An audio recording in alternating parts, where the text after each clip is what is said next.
When my mother skipped my name at the Christmas table, the room didn't go quiet, but something inside me did. The dining room was loud in the way only family can be loud. Forks clinked against plates, my sister's laugh bounced off the walls, and the old clock above the hutch ticked like it was counting seconds we didn't notice anymore. The smell of roasted turkey and nutmeg still hung in the air, thick and comforting.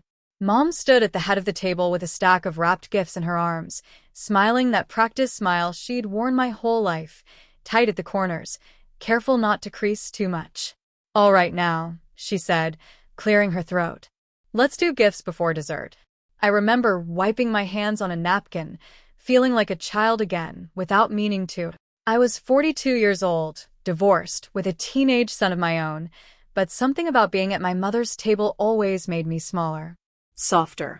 Hopeful in a way I didn't like to admit. She handed the first gift to my sister, Linda. A big box, wrapped in red paper with gold ribbons. Linda squealed, hugged Mom, and tore into it like she always had. Then came my brother Mark, then his wife, then the grandkids. Each name called with a smile. Each gift met with laughter, applause, and that warm, syrupy feeling families like to pretend is permanent. I waited. My hands rested in my lap. I smiled when I was supposed to. I laughed when everyone else did. I told myself not to read into it. Mom was getting older. Maybe she'd missed one. Maybe mine was special, and she was saving it for last. Then the pile was gone. Mom brushed her hands together lightly, like a job finished. "All right," she said. "Who's ready for pie?" There it was. The space where my name should have been. No one noticed at first. Or maybe they did, and didn't know what to do with it. My son, Caleb, looked at me from across the table. He was 16, all elbows and quiet observation. His brow creased just slightly, the way it did when something didn't add up. "Mom," he whispered. "Did Grandma?" I shook my head before he could finish. "It's fine," I said too quickly.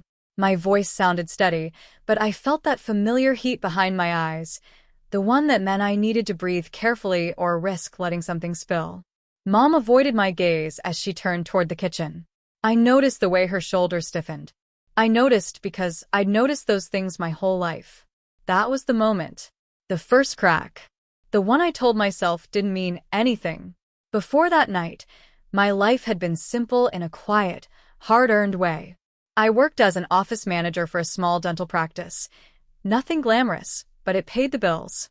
I'd been there nearly 12 years, long enough to know which patients needed extra reassurance and which assistants liked their schedules a certain way. I liked the rhythm of it. The predictability. Caleb and I lived in a modest two-bedroom townhouse 15 minutes from my mother's house. After my divorce, Mom had insisted I move closer. "Family should be near," she'd said, gripping my hand across the kitchen table. I believed her. I always had.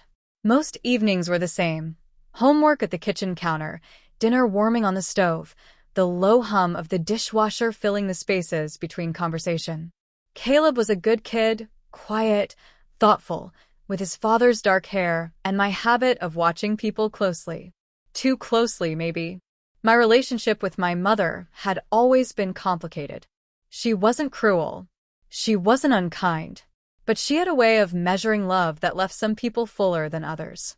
Linda, my older sister, had always been the golden one. Married young, stayed close, gave Mom her first grandchildren. Mark followed not far behind. Me? I was the one who moved away for college, married the wrong man, came back bruised and quieter. Still, I showed up. I brought casseroles. I called every Sunday.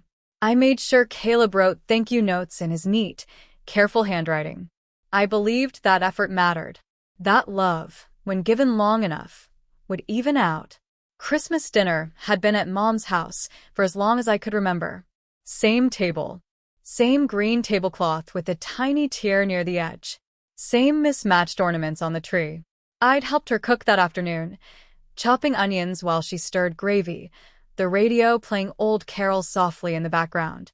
"You look tired," she'd said, not looking at me. "Work's been busy," I replied.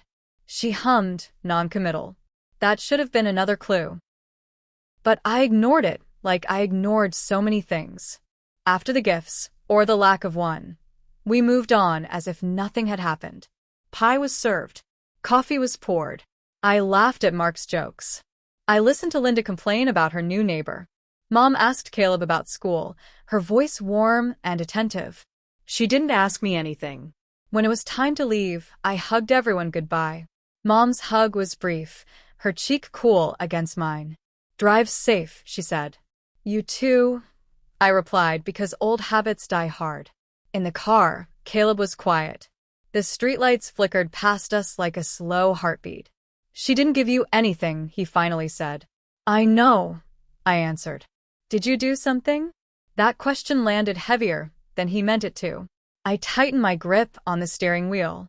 "No," I said. "Sometimes people just forget." But even as I said it, I knew my mother didn't forget things like that. That night, after Caleb went to bed, I sat alone on the couch with the tree lights on. I replayed the evening in my mind, the way Mom's eyes slid past me, the way the room kept moving as if nothing was missing. I told myself not to make it bigger than it was. I didn't know then that it already was.